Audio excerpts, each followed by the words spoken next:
Okay guys, we're gonna do the new FSD beta 11.4.7.2 and we're gonna make our way back home and we're gonna go right out of this parking lot and see how we do. Usually I take a right to go on M22. Let's see which way this wants to go. Because you can go both ways, so I will give it a pass because both directions are fine. But we have this weird no stop sign here, so we're gonna go ahead and go. Typically I slow down and stop kinda, but it's fine. I mean, there's no wrongdoing there. Say hi to somebody I know. And so I like that we are putting the turn signal on sooner. I don't know if that's me just noticing or if that's actually legitimate, but blind spots on our left big time, and there is no traffic. And we're gonna go ahead and make a beautiful right turn right onto M22, the beautiful M22. So hopefully you guys can see this all right. I got a new camera, or a new phone rather. So I'm not sure how that's gonna look. It looks like we're angled a little bit this way, but hopefully you guys can still see that. I'm hoping. Maybe it's gonna look terrible, but either way, I believe the turn signal went on sooner, which has been one of my biggest gripes about FSD beta for a long time now. It just puts it on too last minute for traffic approaching behind you. As a courtesy, you should have the turn signal on so everybody knows where you're going.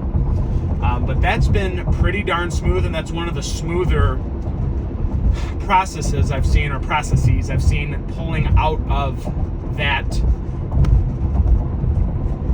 I guess you would say, parking lot, because it's kind of jumbled all over the place.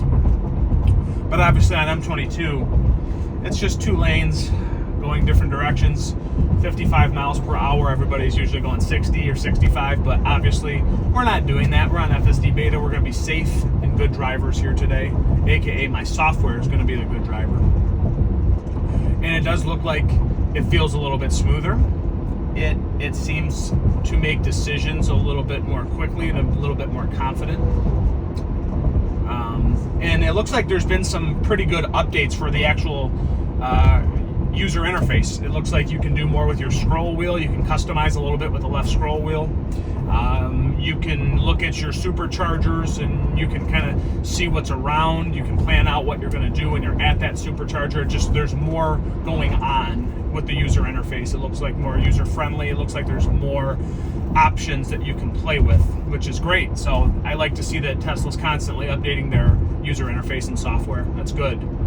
We kind of were overdue for one, and it seems like they've really slowed over the last 4 to 6 months. It just seems like we don't get as many updates as we once did, and hopefully Tesla starts rolling them out a little bit more often, a little bit more frequently. But this has been incredibly smooth. There's just a bus in front of me, and there's actually nobody behind me today on this beautiful Wednesday. But we still get the steering wheel nag. When I first got FSD beta 11, it seems like it was only nagging me every minute or every 45 seconds to a minute 30. Now it seems like it's more prevalent again. I'm hoping they can get rid of that someday based on your driver performance or your stats or data showing that you're a great driver and you're paying attention. You know, it looks like we had to agree to more terms and conditions today with data sharing. I didn't do all the selected, but I don't know. It just feels like I'm biased because I don't mind giving my data to Tesla, even though I don't like giving it to other companies. But I don't know if that's a good thing or not necessarily. I don't mind giving it to Elon for some reason. I don't know why. Just being biased probably. Who knows what they do with that data. Hopefully it's just to improve the car and your driving experience is what I'm hoping. Hopefully they don't have some cybersecurity attack someday and leak all our info. But whole different subject for a whole different day. Boring drive. It's really smooth. It's really easy. It seems like when there's traffic approaching and they're a little tight to the line, I still like that FSD beta will do a little notch. It'll do a little notch over to get away. See, it even did it there. It's doing a little pump to the right it's assessing if that car's coming a little bit too closely to our lane, which I like, and it's very quickly kind of jerking over a little bit just to get away, create separation. I like that actually.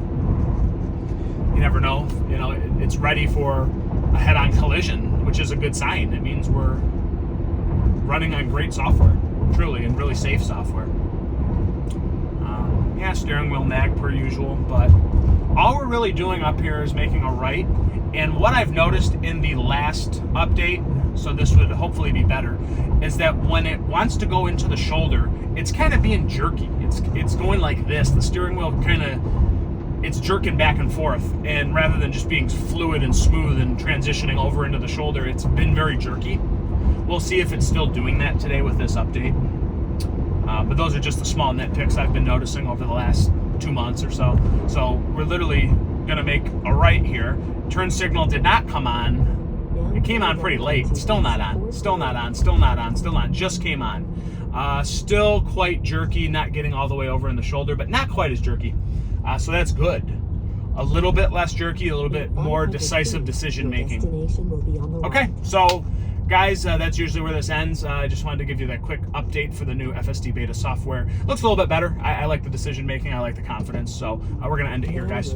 Talk to you soon.